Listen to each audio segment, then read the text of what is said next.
اعوذ باللہ من الشیطان الرجیم بسم اللہ الرحمن الرحیم۔ ہم سورہ یوسف کی آیت 63 پر ہیں۔ فلما رجعوا الى ابیہم قالوا یا ابانا منع منا الکیل، پھر جب وہ لوٹے اپنے والد کے پاس تو کہنے لگے ابا جان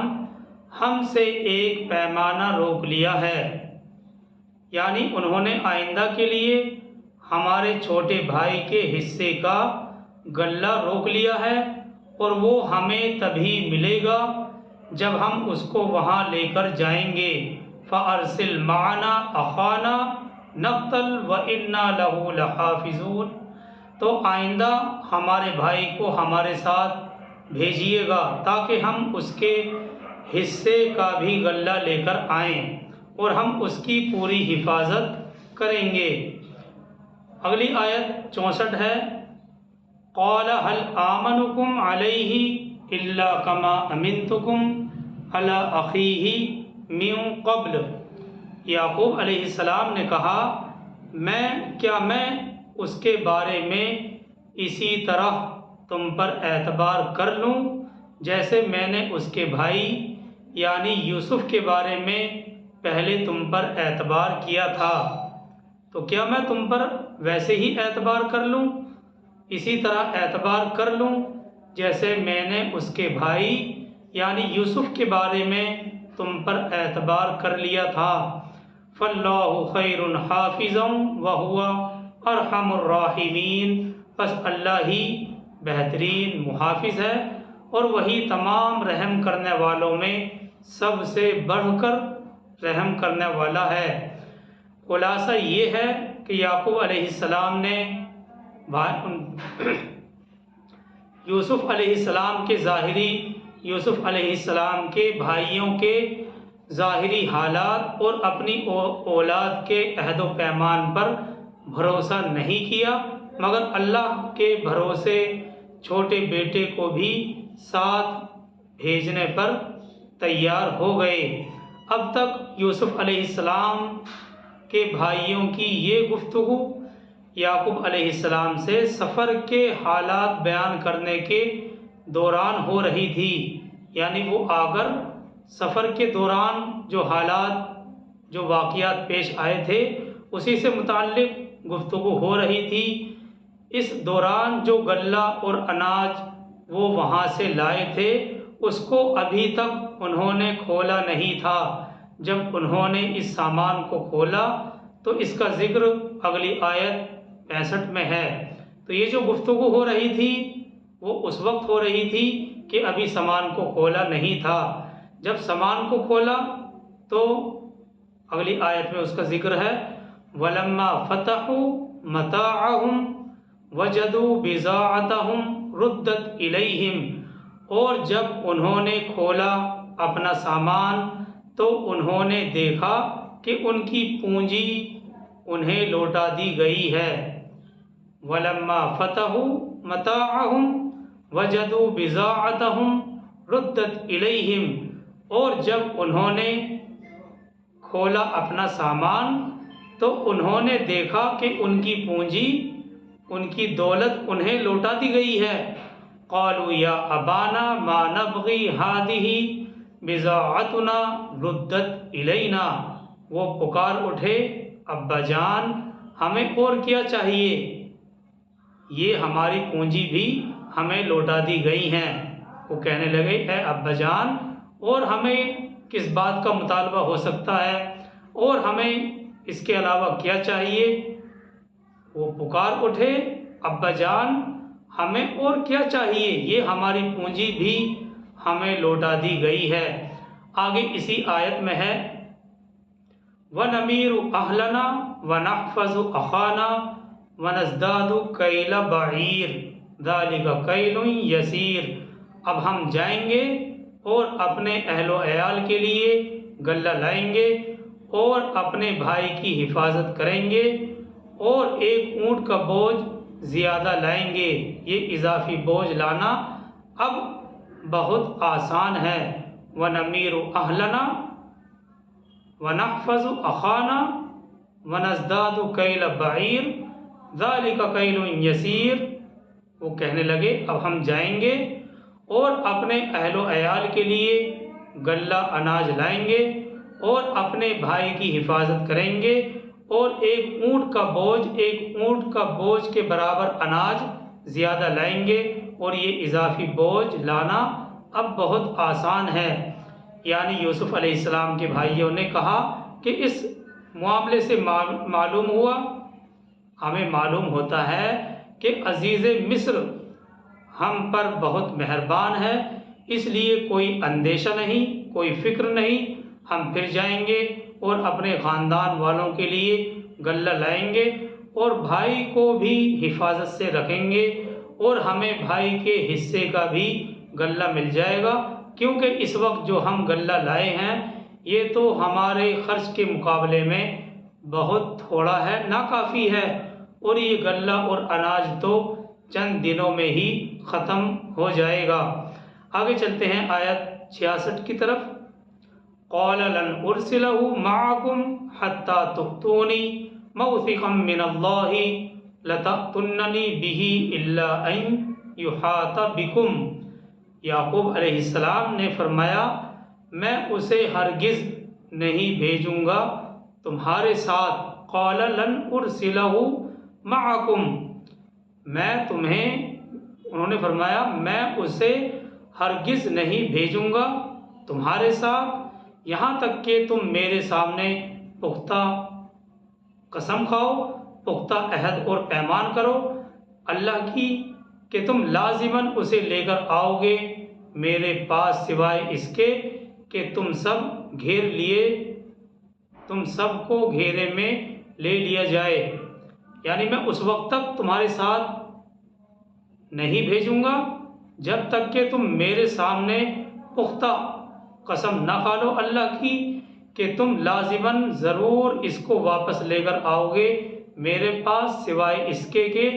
تم سب کو گھیرے میں لے لیا جائے۔ مطلب یہ ہے کہ اگر کوئی ایسی مصیبت پیش آ جائے کہ تم سب کے سب گھیرے میں لے لیے جاؤ اور وہاں سے نکلنا دشوار اور مشکل ہو جائے تو پھر اور بات ہے، مگر عام حالات میں تم لوگ اسے واپس میرے پاس لانے کے پابند ہو۔ آگے اسی آیت میں ہے فَلَمَّا آتَوْهُ مَوْثِقَهُمْ قَالَ اللَّهُ عَلَى مَا نَقُولُ وَكِيلٌ۔ اسی آیت 66 میں ہے فَلَمَّا آتَوْهُ مَوْثِقَهُمْ قَالَ اللَّهُ عَلَى مَا نَقُولُ وَكِيلٌ۔ پھر جب انہوں نے آپ کو اپنا پختہ عہد اور میثاق دے دیا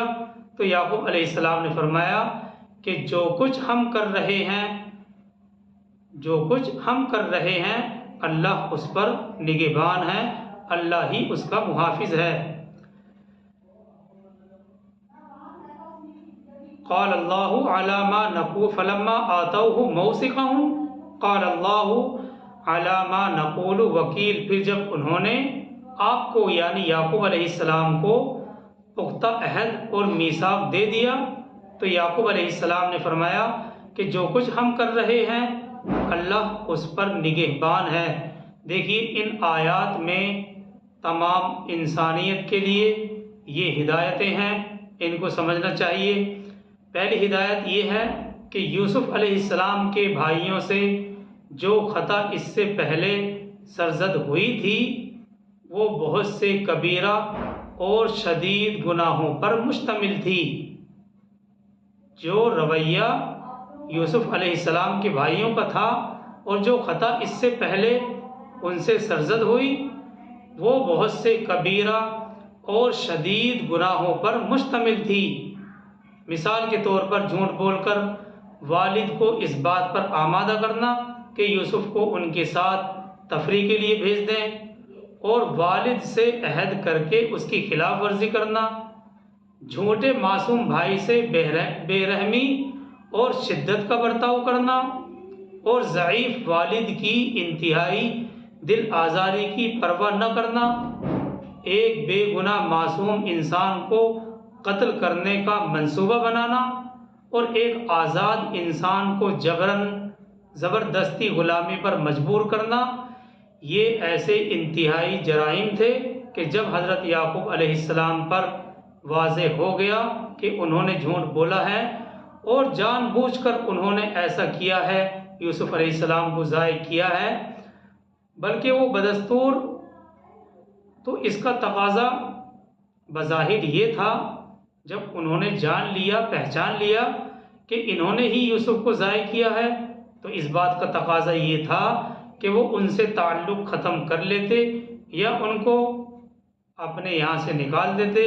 مگر یعقوب علیہ السلام نے ایسا نہیں کیا، بلکہ وہ بدستور والد کی خدمت میں، جو ان کے بھائی تھے، خدمت میں لگے رہے، یہاں تک کہ انہی کو دوبارہ مصر سے غلہ لانے کے لیے بھیجا۔ اسی پر مزید یہ کہ دوبارہ پھر ان کے چھوٹے بھائی سے متعلق والد سے بات کرنے کا موقع ملا، اور پھر بالآخر ان کی بات مان کر چھوٹے بھائی کو بھی ان کے حوالے کر دیا۔ اس سے ہمیں یہ ہدایت ملی کہ اولاد سے کوئی گناہ سرزد ہو جائے تو باپ کو چاہیے کہ اس کی تربیت کی فکر کر کے اصلاح کی فکر کرے۔ جب گناہ کوئی سرزد ہو جائے اولاد سے تو باپ کو چاہیے کہ اولاد کی تربیت کر کے اصلاح کی فکر کرے، اور جب تک اصلاح کی امید ہو، جب تک اولاد کے راہ راست پر آنے کی امید ہو، اولاد سے تعلق ختم نہ کرے، جیسا کہ حضرت یعقوب علیہ السلام نے ایسا ہی کیا، اور بالآخر وہ سب کے سب اپنی خطاؤں پر نادم اور شرمندہ ہوئے اور انہوں نے گناہوں سے توبہ کی۔ ہاں، اگر والد اصلاح سے مایوس ہو جائے اور ان کے ساتھ یا اپنی اولاد کے ساتھ تعلق رکھنے میں دوسروں کے دین اور دنیا کا نقصان لازم آتا ہے، تو پھر تعلق ختم کرنا ہی زیادہ مناسب ہوتا ہے۔ ایک ہدایت ہمیں ان آیات سے یہ بھی ملی کہ ایسی صورتحال میں غلطی کرنے والے کو جتلا دینا بھی چاہیے کہ تمہاری غلطی کا تقاضا تو یہ تھا کہ تمہاری بات ہرگز نہ مانی جاتی، مگر ہم اس سے درگزر کر رہے ہیں، ہم اس کو نظر انداز کر رہے ہیں تاکہ وہ آئندہ شرمندہ ہو کر اس سے کلی طور پر اجتناب کر لے، جیسا کہ یعقوب علیہ السلام نے پہلے ہی جتلا دیا تھا کہ بن یامین کے معاملے میں تم پر ایسے ہی اطمینان کر لوں جیسا کہ یوسف کے معاملے میں تم پر اعتبار کیا تھا، مگر جتلانے کے بعد ان کی توبہ کا غالب خیال کر کے معاملے کو انہوں نے اللہ کے سپرد کر دیا۔ تو یہ اہم ہدایت بھی اسی آیت سے ملی کہ جب کبھی ایسی صورتحال پیدا ہو جائے تو پھر غلطی کرنے والے کو جتلا دینا بھی چاہیے کہ تمہاری غلطی کا تقاضا تو یہ تھا کہ تمہاری بات نہ مانی جاتی، مگر ہم اس سے درگزر کر رہے ہیں تاکہ وہ آئندہ شرمندہ ہو کر اس سے کلی طور پر اجتناب کر لے، جیسا کہ یعقوب علیہ السلام نے پہلے ان کو جتلا دیا کہ کیا بن یامین کے معاملے میں بھی میں تم پر ایسے ہی اطمینان کر لوں جیسا کہ یوسف کے معاملے میں نے کیا تھا، مگر جتلانے کے بعد ان کی توبہ کا غالب خیال کر کے معاملے کو اللہ کے سپرد کر دیا۔ آگے چلتے ہیں آیت 67 کی طرف۔ وقال یا بنی لا تدخلوا من باب واحد وادخلوا من ابواب متفرقہ، یہ آیت 67 ہے۔ اور یعقوب علیہ السلام نے کہا، اے میرے بیٹو، تم لوگ ایک دروازے سے شہر میں داخل نہ ہونا بلکہ متفرق دروازوں سے شہر میں داخل ہونا۔ یعقوب علیہ السلام نے روانہ کرتے ہوئے ان کو کہا، اے میرے بیٹو، تم لوگ ایک دروازے سے شہر میں داخل نہ ہونا بلکہ متفرق دروازوں سے شہر میں داخل ہونا۔ مطلب یہ ہے کہ حسد اور نظر بد کے اثرات سے بچنے کے لیے بہتر یہ ہے کہ آپ تمام بھائی اکٹھے ایک دروازے سے شہر میں داخل ہونے کے بجائے مختلف دروازوں سے داخل ہوں۔ اس وصیت کی مفسرین نے الگ الگ وجوہات بیان کی ہیں۔ اس وصیت کی اہم وجہ یہ اندیشہ تھا کہ یہ سب نوجوان ماشاءاللہ صحت مند تھے، صاحب جمال تھے۔ ایسا نہ ہو کہ جب لوگوں کو معلوم ہو کہ یہ سب کے سب ایک ہی باپ کی اولاد ہیں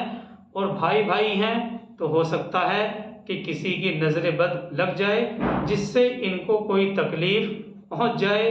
یا اجتماعی طور پر داخل ہونے کی وجہ سے کچھ لوگ حسد کرنے لگیں اور تکلیف پہنچانے لگیں۔ دوسری وجہ ایک یہ بھی تھی کیونکہ اب ان کا جانا دوبارہ ہو رہا تھا، پہلے وہ ایک وقت جا چکے تھے اور لوگوں سے جان پہچان بھی ہو گئی تھی، تو ہو سکتا ہے کہ سیاسی مسائل کو مد نظر رکھتے ہوئے حضرت یعقوب علیہ السلام نے یہ نصیحتیں اور وصیت کی ہو۔ اور دیکھیے، جہاں تک نظر لگنے کی بات ہے، نظر لگنا تو سچ ہے، بری نظر کا لگ جانا، بری نظر کا اثر حق ہے۔ انسان کی نظر لگ جانا اور اس سے کسی دوسرے انسان یا جانور وغیرہ کو تکلیف پہنچ جانا یا نقصان پہنچ جانا، یہ حق ہے۔ یہ صرف جاہلانہ وہم اور خیال نہیں ہے، بلکہ نظر کا اثر ہوتا ہے اور وہ کسی بھی انسان یا جانور وغیرہ کو تکلیف پہنچا سکتی ہے۔ یہ صرف جاہلانہ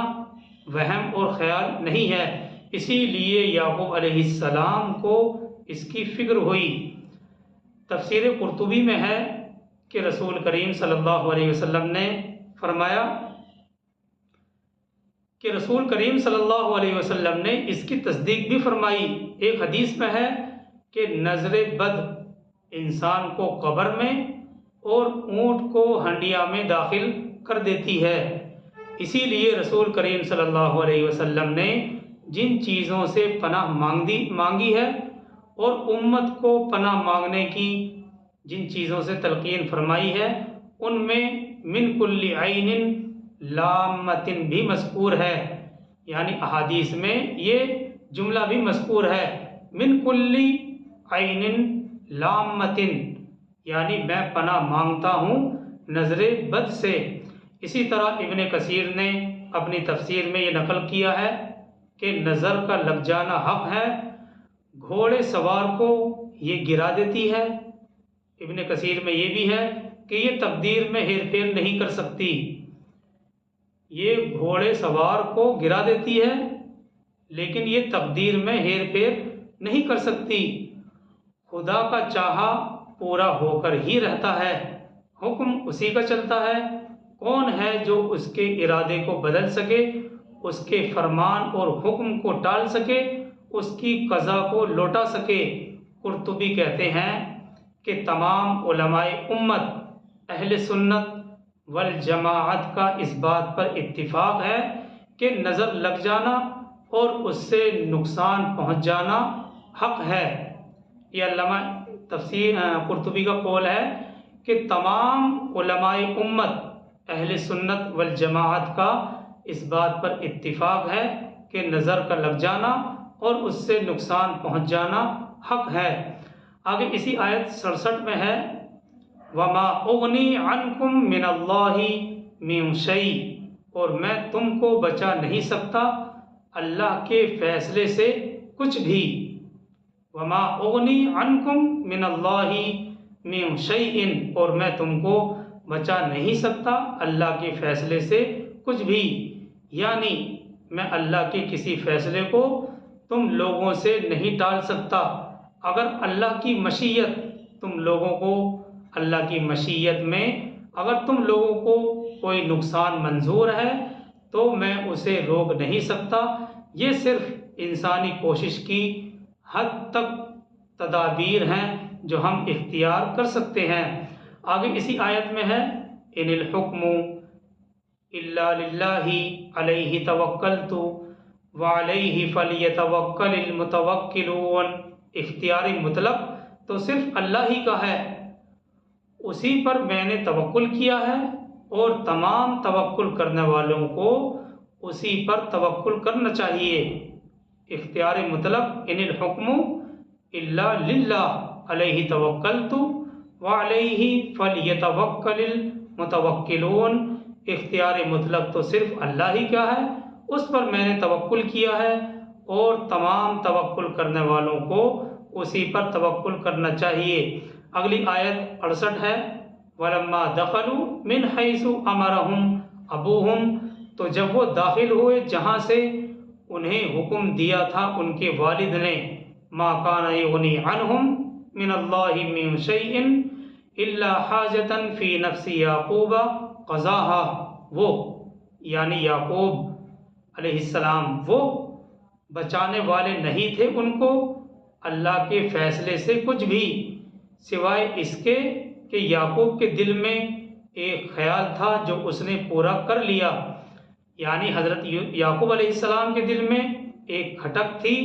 جسے دور کرنے کے لیے انہوں نے یہ تدابیر اختیار کی کہ اپنے بیٹوں کو ہدایت کر دی کہ وہ ایک دروازے سے داخل ہونے کے بجائے مختلف دروازوں سے داخل ہوں، لیکن آپ کی یہ تدبیر اللہ کے کسی فیصلے پر اثر انداز نہیں ہو سکتی۔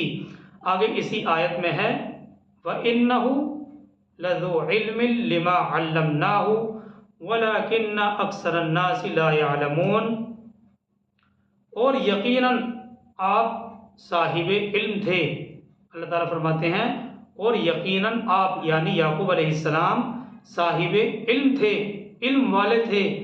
اس علم کے اعتبار سے جو ہم نے آپ کو سکھایا تھا، لیکن اکثر لوگ جانتے نہیں ہیں۔ اگلی آیت 69 سے اس پارہ نمبر 13 کا تیسرا رکوع شروع ہو رہا ہے، انشاءاللہ اس کو بعد میں دیکھیں گے۔ اللہ تعالی ہم سب کو عمل کی توفیق عطا فرمائے۔ سبحان اللہ و بحمدہ، سبحانک اللہم و بحمدک، ونشہد ان لا الہ الا انت ونستغفرک ونتوب الیک۔ سبحان ربک رب العزۃ عما یصفون، وسلام علی المرسلین، والحمد للہ رب العالمین۔